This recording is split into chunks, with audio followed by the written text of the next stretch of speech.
Derrière lui, l'enfant avait perdu sa mère. Il avait donné la vie.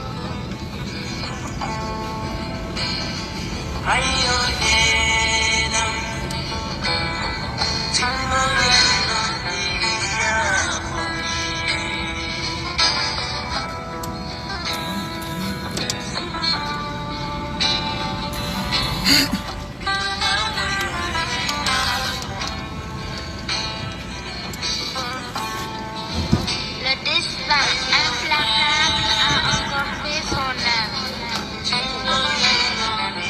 Te voilà seul,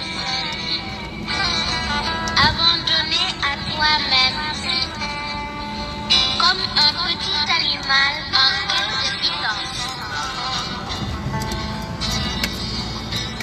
Enfant du monde, enfant de l'amour,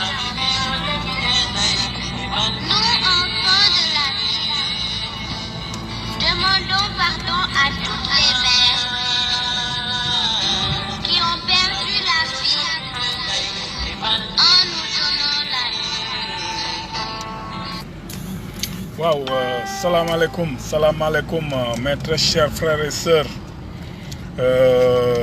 Sama mbokku internet yi maa ngi leen di nuyu ku si nekk sa tur ak sa sant di la ziar di la taatagal di la jox sa yëguwaay ba mu mat sëkk di nuyu suñu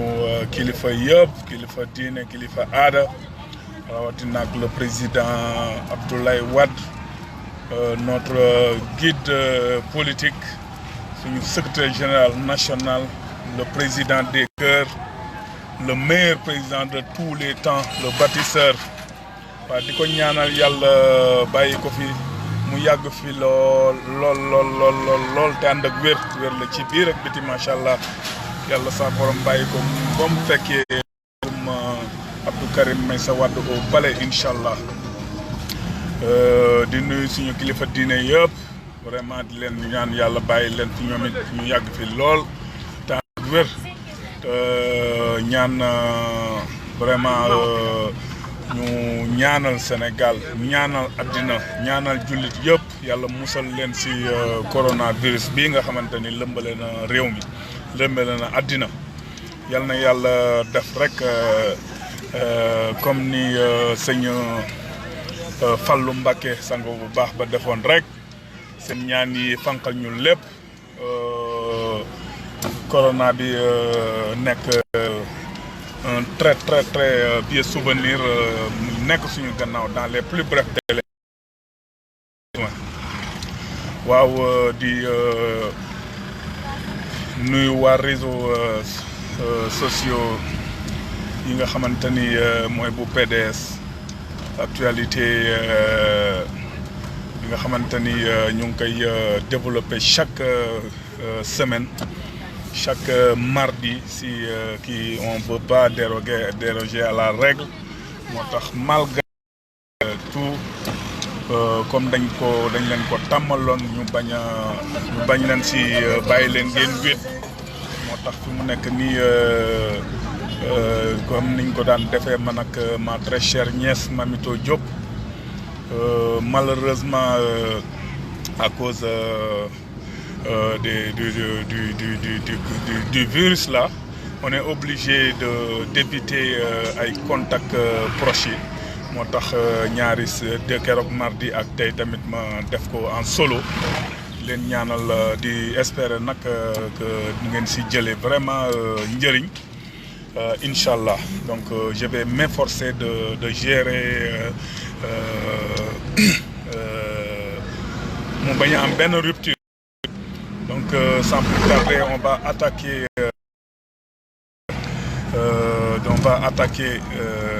l'actualité nationale bi nga xamante ni waaw fi mu nekk nii dominé par le coronavirus malheureusement yàlla wàccee natom agsi ba tiir Sénégal bien que nag dugg na fi dans des conditions yoo xamante ni c'est déplorable yi nga xamante ni waroon nañ ko jël bu yàgg fort heureusement finalement jël nañ ko et on s'en félicite comme ni ko le président Abdou Karim Meïssa Wade defee ñoo ngi associé aussi mesures yi nga xamante ni gouvernement Macky Sall jël nañ ko ñu ñaan yàlla rek pour toute la population à l'instar du PDS du Parti démocratique sénégalais ak le président Abdoulaye Wade depuis pratiquement un mois mesures yooyu jëloon nañ ko bu yàgg pour ce qui concerne le PDS parce que le président visionnaire maître Abdoulaye Wade avait vu venir et xamoon na ni lii tôt ou tard si lañ jëm donc il faut être visionnaire pour anticiper et il a anticipé en annulant toutes les activités du PDS wane rek xarañteefam ak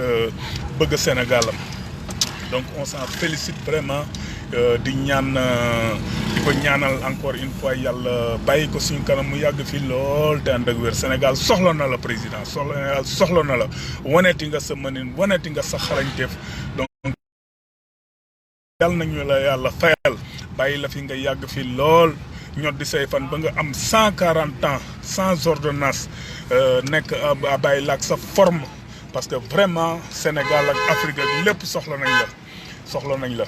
waaw comme vous voyez nag ngeen jéggal ma nag dama xaw a guddee moo tax ma commencé pour rek bañ a am interruption ma commencé ko en conduisant et ngeen jéggal ma ci donc daal actualité nationale donc dominée par le coronavirus malheureusement avec le communiqué du président Abdou Karim Meïssa Wade appelant les Sénégalais à la vigilance, félicitant le corps médical parce que vraiment am nga xarañ ngeen et tout ça xëy na rek kii moo leen manqué matériel ak volonté politique bi nga xamante ni dès le début du problème les mesures qui devaient être prises dañ ko yéex a jot malheureusement kii ne mais mieux vaut tard que jamais li fi dugal mbir mi ñëpp xam nañ ni c'est des étrangers ñoo xamante ni kii nii malheureusement prise dès le début jëluñu ko mais sant yàlla bi nga xamante ni topp nañu ndigal parce que kii ko njëkk joxe tamit mën nañ ne ndigal la ba mbir mi ñu jël mesures yi nga xamante ni idoine pour stopper le problème yàlla nañu si yàlla dimbale yàlla na si yàlla dimbale gouvernement bi les services ba ñu maîtriser mbir mi ba sénégalais yëpp gisaat seen bopp si mbir parce que psychose bi rek doy na waar li mu nar a yàq rëy na rëy boo xamante ni yàlla nañu si yàlla dimbale rek ba vraiment jumtukaay yi nga xamante ni gouvernement bi teg na ko pour que ñu respecter normes yi nga xamante ni moo war a stopper mbir mi ñu respecter ko vraiment nit ñi comme ni ko président Abdou Karim Meïssa Wade waxee respecter les consignes des médecins du corps médical et gouvernement bi aussi jël mesures yi mu war matale mesures yi mu war a jël pour frontières yi vraiment mu hermétique ba koo xamante ni soupçonné nañ la dëgg nga des ci frontière ba ñu xoolaat la ba dara amul ci yow ñu doog a la bàyyi nga dugg donc ñu ngi félicité bu daal des décisions prises bien que tardives mais daal yal na yàlla musal Sénégal yal na yàlla dolli ñu sutura ba situation bi delluwaat à la normale waaw léegi nag pour dugg si sama thème bi nga xamante ni bëgg naa ko waxtaane moo di premier thème bi mooy national bi dialogue national via dialogue politique parce que li si ëpp importance si dialogue national bi ku nekk xam na ni dialogue politique bi la parce que politique actuellement dañoo malheureusement situation politique bi dafa pratiquement paralysé Sénégal boo gisee Sénégal taxaw teg parce que dafa am loo xamante ni dafa politiquement parlant dafa doxul dañu jël utiliser des choses yoo xamante ni pour s'installer pour éterniser aussi pouvoir bi jël ay mbir yoo xamante ni xalaatuñu woon ni wala tamit bon parce que aussi nit ki tamit gàtt xel weesuwul nga jël lal say pexe ngay lal say pexe yaakaar ni sa adversaire wala kii nekk en face de toi amul pexe moom it affaire bi stratégie la. te président Abdoulaye Wade sëñ Sidi Mokhtar Mbacké waxoon nañ leen du ngeen ci am ndam parce que jël ay nit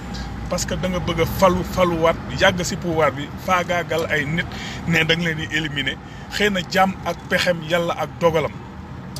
pexe ngeen seen i pexe mais en face mosu leen yaakaar ni peut-être que daje ngeen ak koo xamante ni parce que nit ki tamit mën nga ko côtoyer mais am na yoo xamante ni ngalaj yoo xamante ni ku mel ni président Abdoulaye Wade loo ko côtoyer am na yoo xam ne bu la ko jàngalee tamit am na galgal yoo xam ne waxoon na ko yàgg na ko. donc président Macky Sall je crois que waroon na jël leçon si loolu ne woon na am na ku président Abdoulaye Wade ku ko trahiroon yaakaar ni kii je crois que c'était Idriss Seck mu ne ko xamuñ leen ni màggetu mbër lu mu la jàngal na am galgal boo xamante ni du la ko jàngal donc loolu xamul waroon nga xalaat ni président Abdoulaye Wade ki si frot si pic d'autant plus que ñii fi jaar comme homme politique yu xarañ yëpp dañ ko reconnaître ni moom dafa xarañ politique moo tax 40 ans de règne du parti socialiste mu arrivé à les vaincre d'abord Senghor qui l'a fait fuir au bout de 19 ans de pouvoir en tout cas 74 bi mu ñëwee ak partem ba 81 donc 7 ans après il a fui sachant que bu fekkente ni toog na fii ak président Abdoulaye Wade dana ko toroxal mu daw bàyyi fi Abdou Diouf ñëw ak armadam de roublards de gens yoo xamante ni ne woon ñoom ñoo xeex boobu il n'est pas question que jamais benn parti politique di jële pouvoir bi ci ñoom moom mu ne déet bàyyi leen ak man rek ñu def ko lu ne muy muñ def ko lu ne muy yoote ak ñoom yoote donc mooy jeu d'échec et mat chaque fois lu ñu teg ne dañ koy faagaagal mu ne leen échec et mat ba nax ko ba génne ko pouvoir bi donc du Macky Sall mooy ñëw di gagner un combat contre ce peut-être mën na gagner sax benn combat mais la bataille finale le président Abdoulaye Wade n'a jamais perdu waxatuma laaj nag devant un gars comme Macky Sall donc nax na ko ba fi mu nekk nii parce que il faut bi mu taxawee di kii tout puissant président de la République avec ñi nga xamante ni Trump complot international installé na ko ba peuple bi yëpp nag parce que aussi c'est normal c'est normal parce que nit ki boo ñëwee fraîchement élu dalay leer ni lii si topp yëpp pratiquement loo wax population bi pratiquement dañ lay gëm donc complot international bii amoon ba nga xamante ni réussir nañu avec ce complot international à vaincre le président Abdoulaye Wade mu continuer ci état de grâce boobu lu mu wax population bi ñooñu ne yow ba mu taxaw ne moom ak waa Benno Siggil Sénégal Benno tas yaakaaru Sénégal ñoom ñu def seeni pexe naan ay arrestation président Abdou Karim Meïssa Wade c'est une demande sociale population bi ñëpp naan iyo ñu wax lu ne ñii fi kii yoon taxaw naan 4000 milliards et tout ça yàlla attan na leen nag président Abdoulaye Wade mu ngi noonu parce que ñoom ñëpp ñoom ñoo ngemboon xale yi naan leen nañu yor ay jaag naan góor gi dee na suul leen ko tey président Abdoulaye Wade yeey na ñooñu mais yal na leen yàlla yërëm parce que kenn du kii waaye nag nit ki moom yéene néeg la borom a see fanaan moo tax parfois bu ma gisee sax ñenn ñi di continuer di wax wala di jéem a def président Abdoulaye Wade lu ñaaw dama leen di yërëm parce que rek depuis en tout cas man ma xam président Abdoulaye Wade képp koo xamante ne attaqué ko wax nga ko lu ñaaw wala def nga ko lu ñaaw si at yi si topp di nga ko gis donc fi mu nekk nii je me rappelle ñoo xamante ni depuis 60 vers les années 98 bi yoom Ousmane Ngom trahiré avec les Babacar Gueye ak autres mu dem Paris ba 99 avant 99 lu nekk dégg nañ ko way góor gi il est en phase terminale presque il est mort di ko dugal si bopp nit ñi pour nit ñi décourager mais bi mu ñëwee lan la wax yéen ñii di ma yéene loolu yëpp man maa leen di suul te ñi fi mu nekk ni ñaka doon wax loolu yëpp pratiquement ñu ngi sous terre yal na yàlla yërëm leen waaye nag moom comme li ma wax rek yéen a nekk la nag garuma c'est pour avertir ceux qui sont encore là di évertuer wu à continuer à s'attaquer wala à faire essayer de faire mënul leen ko parce que kii yàlla président Abdoulaye Wade yàlla moo ko sargal ba pare nit ku ñuul doog nit ñi doog a commencé di ko kii donc njukkal yàlla da ko delloo njukkal ba pare parce que lii mu am yëpp fii mu jaar yëpp yàlla moo ko nàkkal moo ko teg fi mu kii nii parce que koo xamante ni Touba ba ñu ne problème am kii na boobu ba léegi depuis Serigne Touba ñuy wut titre foncier mu ñëw bom bi mu nekkee président si la mu ñëw ne sëñ Saliou titre foncier ba ngi nii kooku di dem ba vidéo yee ngi nii sëñ Bass Abdou Khadre si boppam moo ko waxal boppam président Abdoulaye Wade benn jour toog na di kii méridien président bii di war a def benn conférence ñu woo ko ne ko sëñ Saliou nee na nga ñëw loo jàpp nga bàyyi ko bi mu ñëwee sëñ Saliou ne ko man kat dem tey si suba damay julli fajar ba sëlmal dégg baatu sëñ Touba naan Ablaye moomu jàppale leen ko donc kii Serigne Touba Xaadimu Rasul sëñ bu mag bi ku mu taxaw wax lii gi feeñu doomam bi nga xamante ni moom mujj si suuf macha allah wax ko loolu. kooku ba pare nekk ñaanal ko nekkoon li ma lay ñaanal du ma ko ñaan si kaw suuf koy dund si kaw suuf sëñ Touba laa koy ñaan mais ba pare donc kii si frotte si pic encore une fois ñi nga xamante ni kii ni man dama leen di avertir parce que le problème mooy man expérience bi ma gis bi ma xam boobu ba léegi lii xew président Abdoulaye Wade ku ko xamul rek yaay attaqué wu si moom donc xoolaal leen seen bopp en tout cas fi mu nekk nii toll nañ foo xamante ni nag vérité bi mu ngi commencé feeñ parce que au fur et à mesure qu'on avance seet leen rek le président Abdou Karim Meïssa Wade fa mu jógee de ONU il est devenu un messie fi mu nekk nii ñii nga xamante ni ñoo ko doon xarab di jaar ci presse bi seen bopp journalistes yi nga xamante ni ñoo doon taxaw naan Karim Wade def na lii def lële ñoom seen bopp ñoom ñoo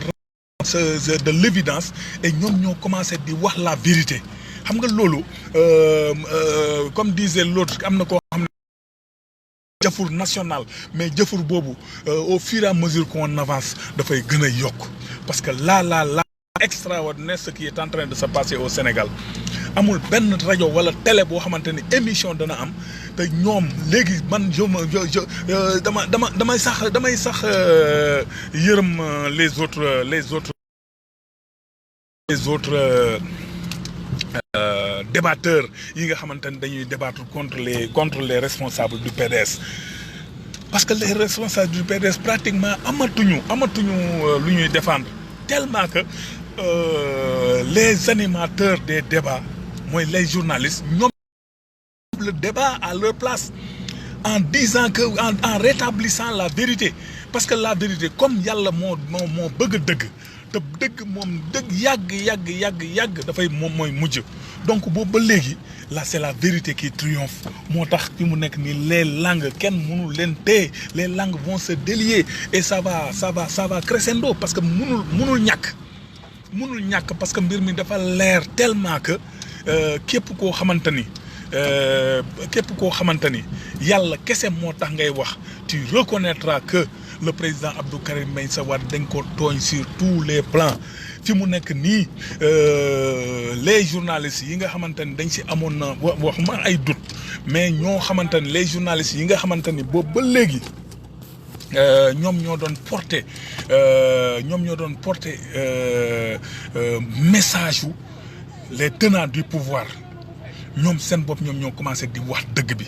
donc loolu sant yàlla donc moo tax ba fi mu nekk nii sans le vouloir ceux qui meublent le dialogue politique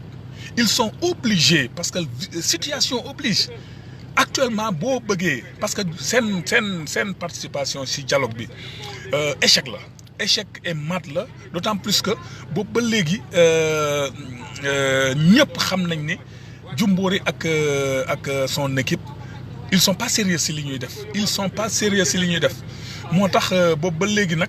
les gens de l'opposition espèce d'opposition bi nga xamante ne dañu participer ci dialogue bi ils sont obligés maintenant de changer de posture en disant que oui Khalifa Sall nañ ko amnistier Karim Wade nañ ko delloo ay kii mais parce que loolu la ñu mën a wax c'est-à-dire que ils sont obligés de dire la vérité en disant la vérité moo di ñoom ñi nga xamante ni ils avaient participé à la mascarade électorale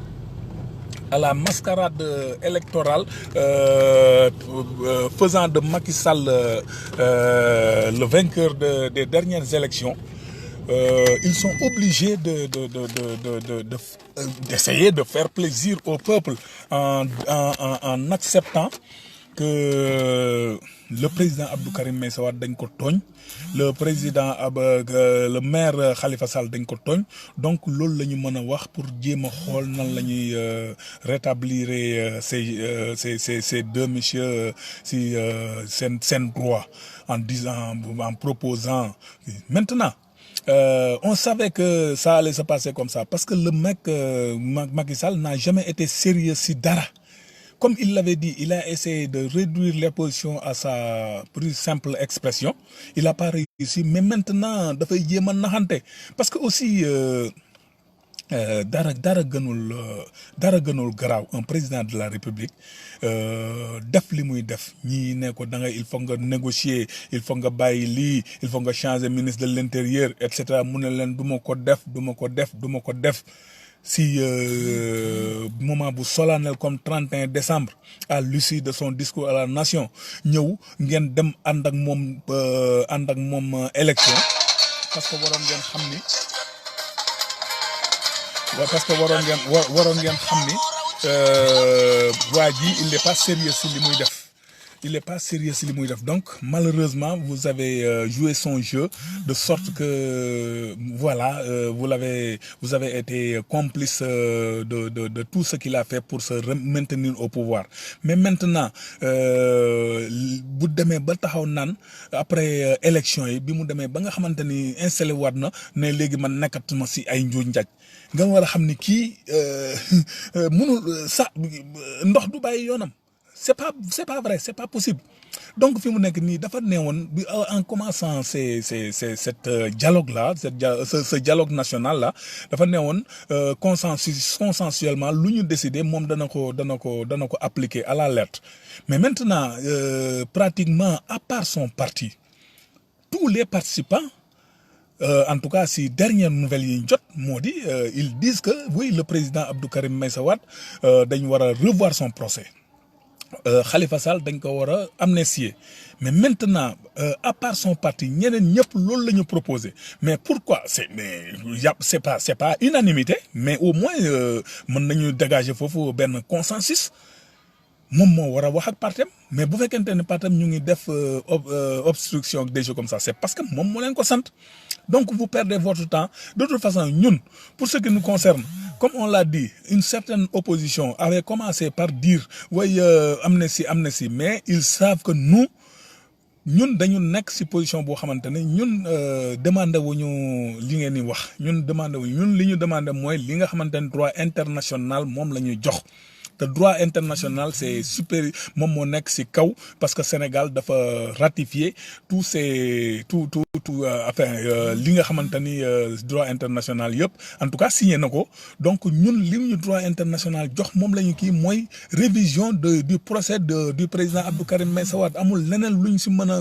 génnee muy taw muy naaj quel que soit alpha comme ni ko président Abdou Karim Meïssa Wade demandé même bu fekkente ni yàlla yàlla na yéex bu fi jógee ay doomam nañu réclamer la révision de son procès donc kooku fi mu jàpp ba xam na ko te incha allah ñun du PDS loolu la ñu gëm loolu la ñuy jàpp jusqu'au bout léegi maintenant à vous de prendre vos responsabilités parce que farce bi bu leen accepter les vous de l'opposition bu leen accepter di participer continuer di participer si farce boo xamante ni les tenants du pouvoir dañ leen siy dugal vous avez fait des propositions ils n'ont qu'à accepter ces propositions parce que comme ni ngeen ko waxee effectivement loolu moo mën a débloquer situation politique gu Sénégal loolu moo mën a tax ñëpp gisaat seen bopp si mbir mi dem vers l'essentiel bu fekkente ne nanguwuñ koo def mais de bois quitter cette table de négociation génn leen wax population bi lan mooy seen position bàyyi leen ak seen ñoom Benno Bokk Yaakaar te sax du Benno Bokk Yaakaar yëpp parce que Benno Bokk Yaakaar commencé na am fissure am na ñoo xamante ni ils sont d'accord pour la révision du procès am na ñoo xamante ni ñoo ngi si biir. Te dañu bëgg situation bi vraiment dellu na mu meloon donc man je crois que yéen de l'opposition wala de la société civile si le pouvoir n'accepte pas de rétablir les gens dans leur kii yi nga xamante ni dañ leen ko ôté woon d'une manière illégale mais quittez cette table de négociation et rendez compte au peuple comme da ngeen ne peuple bi da ngeen demoon au nom du peuple ñii ñu ngi def du dilatoire di leen bloqué di sax parfois ñoom ñi nga xamante ne ñoo woote dialogue bi parfois ñu budde mais jël leen seen responsabilité génn leen wax leen ak population Sénégal ak l'opinion internationale xamal leen ni ñii lii lañ fii bëgguñu lii aboutir bëgguñu lii rendez compte à ceux qui vous en tout cas ñun yónnee wuñu leen mais rendez compte au moins ñi nga xamante ne nee ngeen boobu ba léegi ñoom ngeen représenté. De toute façon solution bi nga xamante ni daal mooy kii moo mën a génnee Sénégal yow moom le président du dialogue politique muy le général Niang xam na ni rien ne peut se faire au Sénégal dara mënul sotti Sénégal sans que ñu le parti le plus important ñu rétablir son candidat dans ses droits. Le président Famara Ibrahima Sagna xam na ni dialogue national dara mënul am ci Sénégal sans ku xarañ ku am solo ku mel ni le président Abdoulaye Wade ñooñu feek bokkuñu ci yooyu dara mënul sotti donc yéen tamit au lieu de bouffer l'argent des contribuables di loo xamante ne xam ngeen ne du aboutir wax leen ak waa ji nee leen ko lii mënul am tant que kii bokkul PDS ak Abdoulaye Wade lu ñu bokkul fii ci Sénégal mënul sotti. Et résultat bi pour vous le démontrer élection yii passé nee ngeen ñoom def nañu seeni magu et tout ça ba ne président Abdou Karim Meïssa Wade du bokk PDS du bokk mais terewul yéen ñëpp muy parti au pouvoir parti opposition yi da ngeen doon ñoom ñëpp dañ doon taxaw naan président Abdoulaye Wade ku mu jàppale nga gagné. bu jàppalee Idrissa Seck day gagné nee nañ bu jàppalee Sonko day gagné waaye bu fekkente ni taxaw ne kenn jàppalewul kenn kon Macky Sall day gagné donc kooku nan nga mën a defee dara ci Sénégal sans ce parti là sans ce secrétaire général national cet ancien président bi nga xamante ni moom mooy le meilleur de tous les temps moom mooy le bâtisseur kooku nan nga ko mën a écarter ba pare ne li ngay dox dina sotti c'est impossible. Donc vous qui êtes nommé pour mener à bien ces dialogues politiques et nationaux wax leen ak seen waa ji dëgg te xamal ko ni vous perdez votre temps vous bouffez l'argent des contribuables pour rien donc na seetaat boppam delloo ci xalaatam delloo ci xelam bu fekkente ni Sénégal kese moo ko tax a jóg mu respecter yi nga xamante ni moom la nit ñi wax te loolu moo mën a nekk. Parce que ce qui est sûr moo di fii élection mënatu fi am sans le président Abdou Karim Meïssa Wade c'est impossible parce que bu fekkente ni yaakaar ngeen ni ce qui s'était passé en 2019 moom laa leen wax processus la c'est-à-dire que 2012 contexte yi ku nekk xamoon ngeen ni da ngeen diaboliser PDS ak Abdou Karim Meïssa Wade ba sénégalais mënuñu leen woon xool en peinture. ba mu ñi ngeen ni wax nit ñi lu dul dëgg wax nit ñi lu dul dëgg ba 2019 le président Abdoulaye Wade bi mu waxee ak nit ñi ngeen am ay complices yoo xamante ni ils ont dit non kii doomam rek a ko ñor mais si cappaandaw ba actuellement Sénégal lii président Ablaye Wade gisoon lépp di ko wax sénégalais commencé nañ ko dund donc si vous croyez que mën ngeen defati fii élection sans le président Abdou Karim Meïssa Wade contexte yi dootul benn de te yàlla xam na ni président Abdou Karim Meïssa Wade taal boo xamante ni yàlla moo ko taal au fur et à mesure que ñuy gën a dem dafay gën a jolli mënul leen si dara et encore une fois ressaisissez-vous te xam ni lu mënul ñàkk def ko benn yoon parce que on va plus accepter l'inacceptable ça ce n'est même plus possible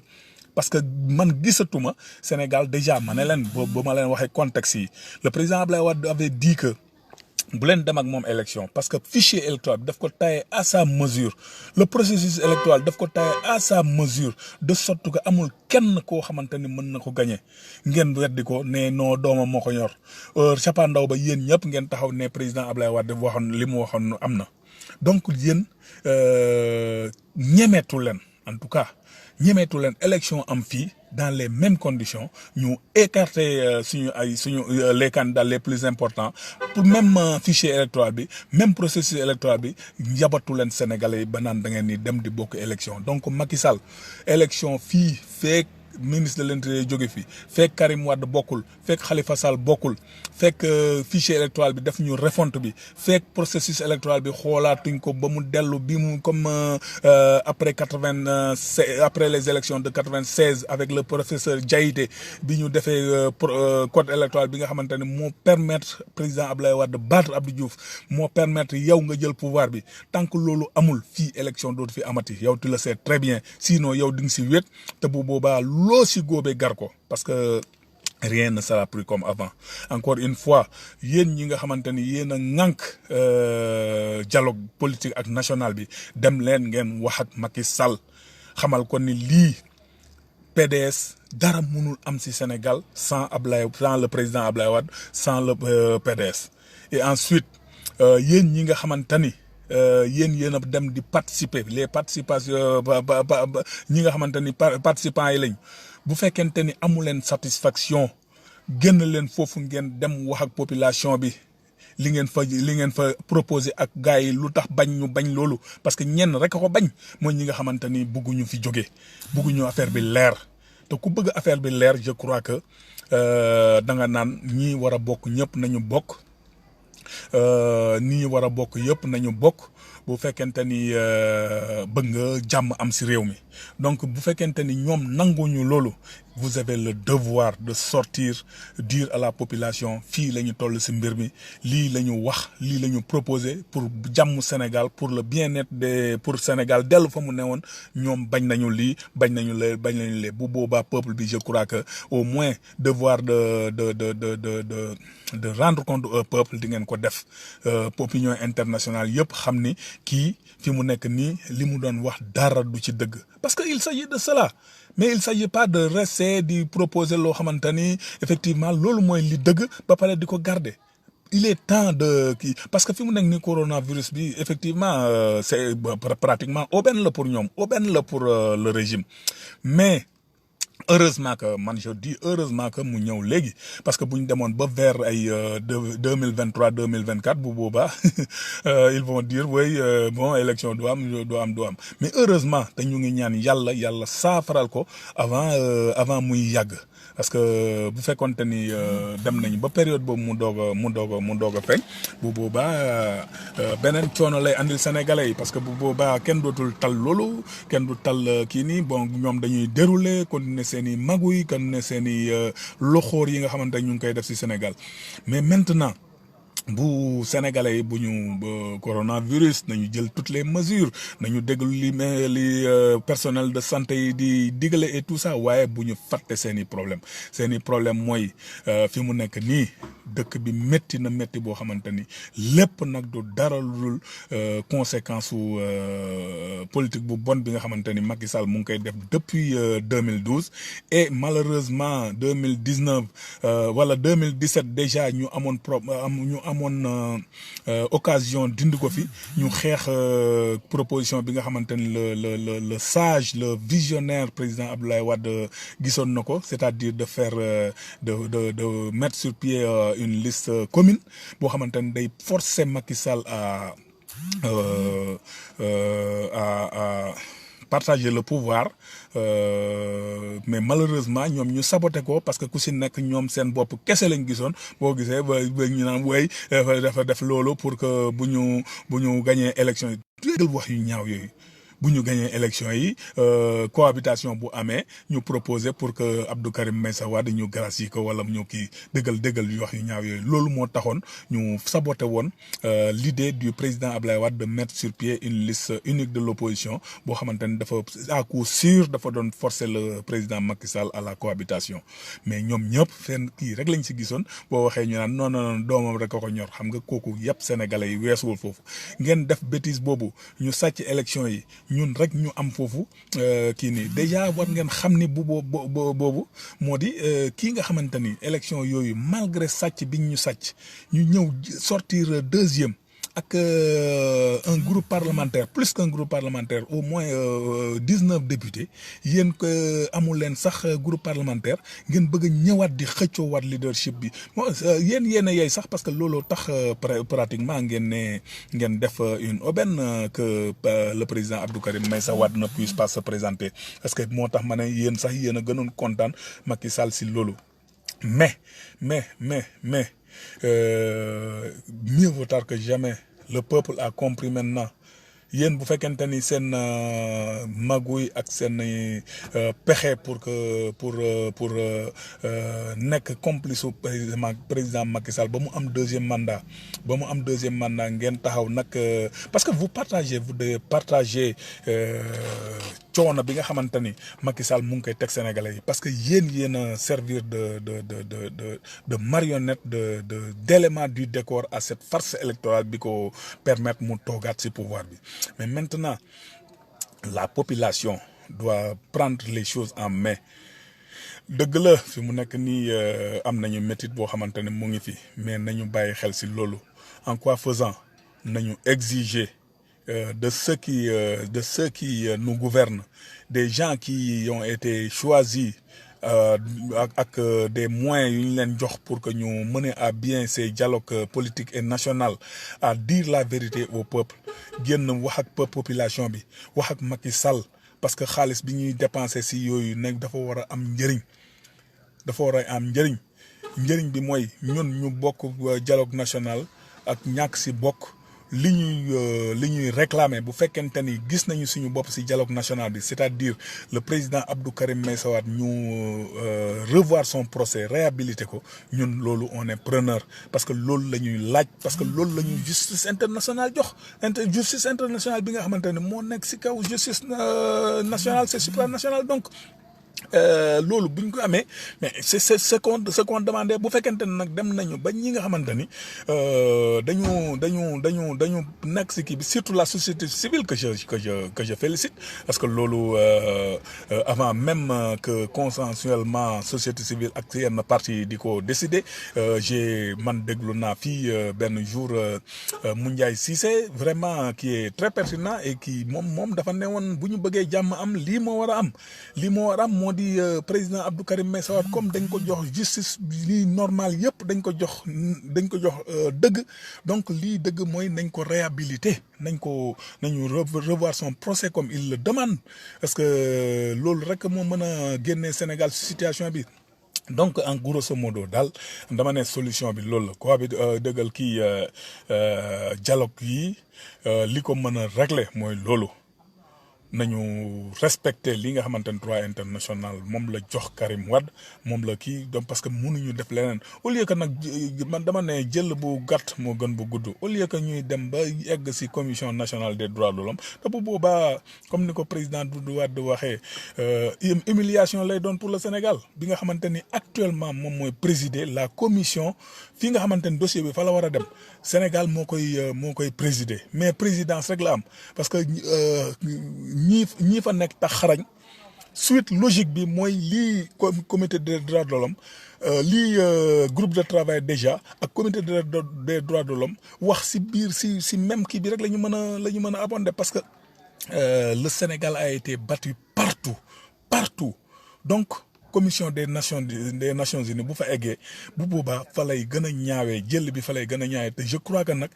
à travers ce dialogue politique war nañu mën a régler loolu une bonne fois pour toutes nga xamante ni Sénégal du dem ba fële ñu koy humilier au niveau des Nations Unies donc daal man foofu laay kiiyee ñaan vraiment solution bi mu nekk loolu. lii nga xamante ni dialogue politique bi ñu ngi jéem a enfin sorte de tendre perche président Macky Sall pour que mu génn si tuuxi duna bi nga xamante ni naam nee na am na ñu ko si dugal mais pour démontrer la grandeur d'un homme am na foo xamante ni boo duggee empiétrer aussi ay erreurs après bu fekkente ni tànn nañ la perche même buñ la tendre perche yow sax sa grandeur moo la waroon may nga xool noo si génnee. waxatuma laag nag tendre nañ la perche yow yaa woote dialogue politique yow yaa woote dialogue national nee nañu lii mooy solution pour génn ci mais Deboise respecté loolu rek nga gën si rafet balaa muy egg feneen man daal loolu laa gis donc encore une fois di leen gërëm di leen sant di wax coronavirus bi nag bon bu fekkente ne am na ñu mu gën a laal mooy le PDS parce que vraiment ce mois de mars nekkoon mois boo xamante ni bu am importance si histoire politique du PDS si histoire politique du Sénégal si histoire politique Afrique occidentale parce que un jour du 19 mars ku nekk gis na li si xew un jour historique boo xamante ni baobab bi nga xamante ni mooy parti socialiste nekkoon fi depuis indépendance yàq réew mi sénégalais yi ñëpp jéppile woon mais nag demoon nañ sax ba moment boo xamante ni naan waaye nañu muñ rek parti socialiste kenn mënu ko fi jëlee le président Abdoulaye Wade le visionnaire l'intègre le pertinent ki nga xamante ni fa tabaar fa kàll 26 ans durant mu ne du ma jéggi mukk si ay cadavre dem au palais je préfère jël voie bi gën a wóor c'est-à-dire les escaliers à l'ascenseur pour accéder au palais et noonu la ko jàppee di naxante ak ñoom ba jël pouvoir bi comme na mu doon wax dans les temps bu ñenn ñi doon wax naan way dafay jouer au sapeur pompier mu ne leen ñaari ponkal bu ñuy xëccoo buum bu demee ba buum bi dang il faut que le plus intelligent lâche du lest et c'est ce qu'il a toujours fait parce que xamoon na ni bu daggee bu buum bi daggee bu boobaa catastrophe lay doon fii le Sénégal c'est grâce au président Abdoulaye Wade que ñu échappé depuis indépendance ba léegi à des coups d'état yeneen pays yi ñu wër yëpp connaître nañu coup d'état ba mu des Sénégal kan moo doon principal opposant le président Abdoulaye Wade parce qu'il a su éviter ça au Sénégal et jaaraama le président Abdoulaye Wade yal nañu ko yàlla fayal parce que coronavirus bi effectivement li tax ma wax loolu bi mu ñëwee le 19 mars 2000 le président Abdoulaye Wade jëloon pouvoir 20 ans après lu nekk xew na fi mu tabax Sénégal révolutionner les choses au Sénégal ba Sénégal yëpp demoon ba si gis seen bopp malheureusement mu am benn complot international boo xamante ni qui a eu raison de lui et 2 ans après ce complot international Sénégal yëpp génn jeunes yi surtout génn taxaw ne góor gi dañoo juum donc kooku la ñu newoon dañ koy delloo njukkal ànd nag ak le président Abdou Karim Meïssa Wade pour waroon ko delloo njukkal le 19 mars c'est-à-dire après-demain mais malheureusement ak coronavirus bi le président Abdoulaye Wade il y a un peu plus de 20 jours xoolal visionnaire boobu mu gis ni kii coronavirus bi bu ñu jëlul ay mesures fi mu ñu nar a jëmee bu baax si la jël mesure ne président PDS ak ñi si bokk ñëpp maa ngi leen di ñaan nañu arrêter toutes les activités politiques au moins jusqu'au 20 pour qu'on sache à quoi s'en tenir et à partir de ce moment on va prendre d'autres décisions donc je suis persuadé que bu fekkonte ni na mu jëlee woon décision boobu il y a un peu plus de 20 jours je crois que 25 jours maintenant sa bi mu note bi mu génnee communiqué bi mu génnee suspendant toutes les activités du PDS bu fekkoonte ni l'État du Sénégal defoon nañu même chose Sénégal bu boobaa kon du ñu jël ay mesures yi ñu nga xamante ni dernièrement moom lañ ko jël bu boobaa kon situation bi du agsi fii mais malheureusement vision bi si Ablaye Wade président Ablaye Wade nekkul ci kenn te loolu nag moom moo tax Sénégal yëpp war ko delloo njukkal parce que ce président là vraiment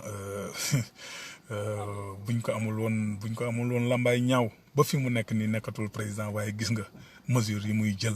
prévention yi muy jël pour Sénégal donc looloo tax le 19 mars boobu ñu reporté ko à une date ultérieure le mot 19 mars va rester le 19 mars parce que on va dire dès que le coronavirus aura disparu bu ñu maîtriser situation bi on va organiser inch'Allah cette journée njukkal même bu dul 19 mars bi dana des parce que on va le thème sera ànd ak le président Abdou Karim Meïssa Wade njukkal le président Abdoulaye Wade l'homme du 19 mars donc fii ba date boobu tous les jours comme le dit professeur Tidiane Sène tous les jours day doon 19 mars de toute façon on va vivre le 19 mars jusqu'à ce que ñu organiser cette journée njukkal président Abdoulaye Wade inch'Allah à la permanence nationale Oumar Lamine Badji ça qu'il pleuve ou qu'il neige ce sera fait parce que ce président mérite tout des Sénégalais mérite tout des Africains parce que yàlla nañ ko fi yàlla bàyyil ki man fi mu nekk nii très sincèrement en parlant du président Abdoulaye Wade parfois j'en arrive à avoir la larme aux yeux parce que sénégalais yi ñu ngi doog a commencer comprendre te xam naa ni lu ñuy gën a sore di gën a comprendre kii bu fekkonte ni bàyyi nañ ko fi comme ni Kadhafi waxoon à l'époque bu boobaa Sénégal fi mu nekk ni dépassé na fa muy kii parce que comme il disait rek dis-moi quel peuple tu seras dis-moi quelle jeunesse tu as je te dirai quel peuple tu seras te moo tax jeunes yi gis seen bopp fi mu nekk nii boo gisee depuis très longtemps les gens parlent de génération d'alternance générationnelle au sein des partis des mouvements des syndicats et tout ça mais seul le président Abdoulaye Wade a osé y aller et a réussi parce que avec ce qui s'est passé lors du dernier lors du dernier secrétaire national bu mujj bi mu fal je crois que alternance générationnelle am na et les jeunes comme le président Abdoulaye Wade vous l'a promis en 2012 il va nous ramener au pouvoir Inch'Allah parce que actuellement encore une fois sachez que tous les signaux sont verts pour aller dans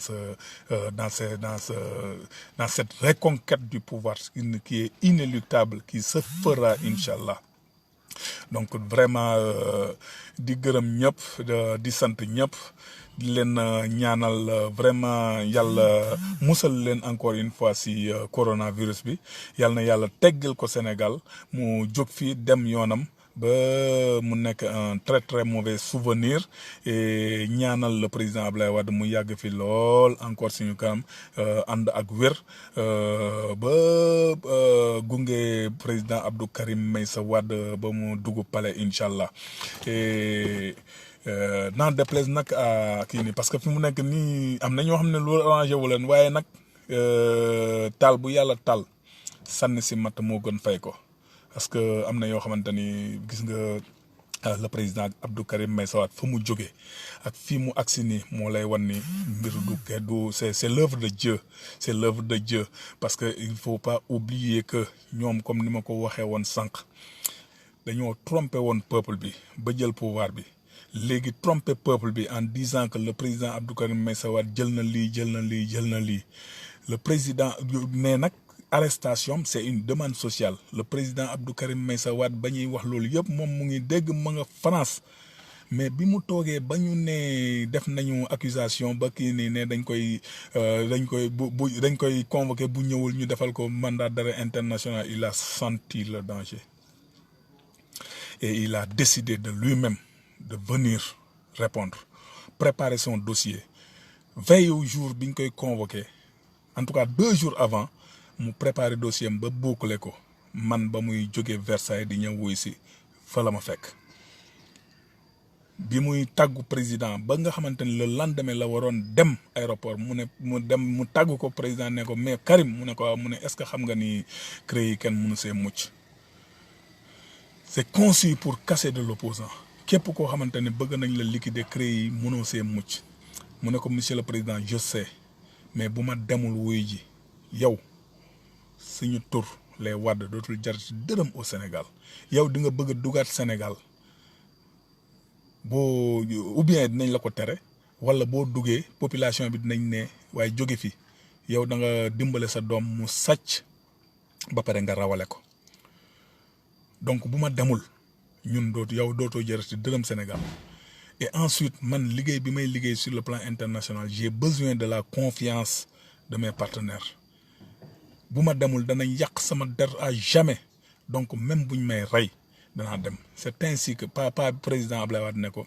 kon demal c'est ainsi que mu ñëw wuy si il savait que mënul mucc mais jàmbaaram ak vision parce que vision weesuwul la mu waxoon noonu président c'est ce qui s'est réalisé parce que dañu ñëw président 2 ans après il est rentré triomphalement au Sénégal ñëpp naan maam dañoo juum góor gi dañoo juum bu fekkonte ni Abdou Karim Meïssa Wade ñëwul wuy si mais bu boobaa kon président Abdoulaye Wade est-ce que dina am loolu donc c'est un grand visionnaire ce monsieur jërëjëf pour ton courage jërëjëf pour sa xarañteef monsieur le président Abdou Karim Meïssa Wade nga bàyyi fële papa bàyyi fële yaay ñëw fii wéet ak ñoom ñu jàpp la tëj damm sa tànk def lu leen neex nga taxaw rek musoo taxaw ne même bi ñu kiyee sa tànk sax da nga nekk ci prison bi di soox waaye demoo pavillon spécial jooyloo defuloo donc nga génn ñu forcer la à l'exil nga continuer sa combat di am victoire sur victoire fépp foo xamante ni war nga fa yóbbu Sénégal yóbbu nga ko fa wala ñoom am na foo xam ne foo ñoom ñoo la fa yóbbu nga am victoire donc gàcce ngalaama président Abdou Karim Meïssa Wade donc sénégalais yi xoolaat leen seen bopp te xam ne lii yàlla du def jamais les choses à moitié ku mu bëgg lay teg nattu te boo ko muñee mu teggi ko te président Abdou Karim Meïssa Wade la teg nattu mu muñ ko mu génn Sénégal mel ni moom moo daan sénégalais yëpp naan bu Karim ñëwee Karim lañu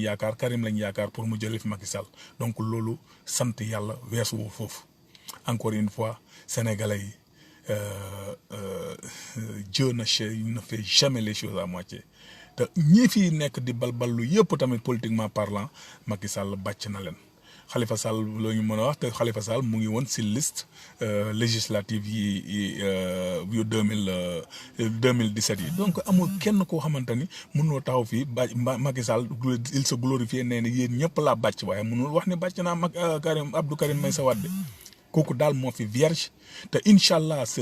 sera le 5e président parce que les signaux daf ko wone le président Abdou Karim Meïssa Wade yàlla moo ko defar yàlla moo ko watat indi ko fii ba seen loxo tegal leen ko fi ba pare di leen noot ba ngeen génne ko par force mu nekk benn patate bu chaude seen loxo ngeen génne ko par force yàlla ni ngeen ko génnee woon ci xolu nit ñi en le diabolisant yàlla defaat ko ci xolu nit ñi ba fi mu nekk nii amul benn grand place boo xamante ni bu fa 10 personnes nekk 9 yi du ñu ne Abdou Karim Meïssa Wade la ñu yaakaar donc loolu. Encore une fois ñun on se frotte les mains jaajëf Macky Sall sur ce plan parce que yow yaa nekkoon pour loolu le principal directeur de campagne et on sent loolu moom ñu ngi la siy gërëm di la sant donc fi mu nekk nii daal situation bi noonu la demee encore une fois maa ngi gërëm nit ñi ñëpp di leen sant vraiment di leen jaajëfal et di excuser aussi conditions yi parce que bëgguma woon def loo xamante ni dafay am cassure par rapport ak boobu ba léegi bi ñu commencé les live hebdomadaires bëgguma woon retard di leen bàyyi ngeen ni toog di xaar loo xamante ni da ngeen ko daan gis donc je vous respecte tellement que même bu dee dama dawal parce que sànq ba léegi dama doon dawal di wax même bu dee kii bi mais je vous respecte tellement que je voulais vraiment assurer ce qu'on a toujours fait pour que mu bañ a am benn rupture te incha allah fii ba 2024 ce sera comme ça on va tout faire pour rétablir la vérité dire la vérité aux Sénégalais essayer de tout faire te incha allah on va y parvenir pour installer le président Abdou Karim Meïssa Wade au palais incha allah donc yéen ñëpp maa ngi leen di gërëm di leen sant di remercier tous les responsables du parti en premier lieu le président Abdoulaye Wade le président des cœurs le visionnaire le bâtisseur le meilleur président de tous les temps le président Abdou Karim Meïssa Wade pour son jàmbarte vraiment jàmbaar yow yéen ñi nga xamante ni yéen ñu faciliter la tâche vous nous avez permis de marcher la tête haute au Sénégal avec seen xarañteef ñu jiñ la loo xamante ni àddina ak li ci biir wër àddina ak àllaaxira mujjee ñëpp jox la kii donc président Abdou Karim Meïssa Wade vraiment siggil nga ñu on est très à l'aise si suñu ay débat on est très à l'aise si suñu ay werante à cause de vous le président Abdoulaye Wade de par réalisation yi nga def au Sénégal ak le président Abdou Karim Meïssa Wade li nga apporté si réalisation yi tout le monde sait que en tant que ministre de la coopération internationale et avant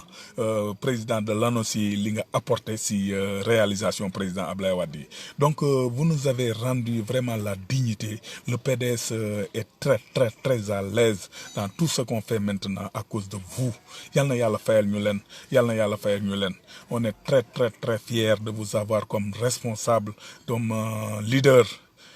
li si des yàlla dina ko mottali incha allah et on va tout faire incha allah président Abdou Karim Meïssa Wade pour nous battre à vous mettre sur pied ici au Sénégal une équipe une machine très huilée nga xamante ni boo ñëwee rek da ngay dérouler incha allah vers le palais comme l'avait fait le président Abdoulaye Wade en 99 lors de son retour incha allah merci beaucoup maa ngi gërëm tous les membres des réseaux sociaux et comme du PDS dirigé par notre très chère sœur la vaillante Nafi Diallo Nafi jaaraama yal na yàlla fay la Nafi sa taxawaay rafet na vraiment tu ne ménages aucun effort man je te connais et je sais ce que je dis tu es une battante et yal na yàlla fayal la boppam ak ñi nga àndal ñëpp sans exception Mamito Diop namm naa la nag suñu live yi namm naa ñoom Aliou Djiba ñoom Ndiogu Ba que je vois nii si kii bi si ñoom Fadel Sano tout le monde daal vraiment yéen ñëpp ba ma jëm ñoom jëm Diène Cheikh Mbacké Dieng Cheikh Bamba Dieng Souka Seck yéen ñëpp daal vraiment on est très fiers de Mariam Tine on est très fiers de vous yal na yàlla jàppale leen yal na yàlla defal ñu fekkee ba ñu installer le président Abdou Karim Meïssa Wade incha allah au palais pour comme 5e président de la République on y est presque arrivé il suffit de continuer à persévérer te incha allah xëy na date bi arbitre ne prip daal Macky Sall daal arbitre ne prip moo ko fi bàyyi te incha allah arbitre dana ne prip yàgg bawul dara mais li nga koy ñaan nag mooy mu jéem a rafetal te xam ni la dawloo ñoomin ay Ouattara et tout ça du ko fi bàyyi de boo fi jéemee dara billahi wallahi taala tu vas finir très mal donc maa ngi gërëm ñëpp di encore une fois di gërëm vraiment internet yëpp vraiment addu neex na trop waaye teewlu ñii di teewlu kenn demul ñu des maa ngi leen di gërëm bu baax di leen sant di leen jaajëfal et di leen wax à mardi prochain incha allah et yal nañu yàlla musal encore une fois si coronavirus bi mu jóge fii sore Sénégal yal na yàlla doole ñëpp sutura merci beaucoup mes très chers frères et sœurs ku si nekk yal na yàlla may la fanaanu jàmm ngeen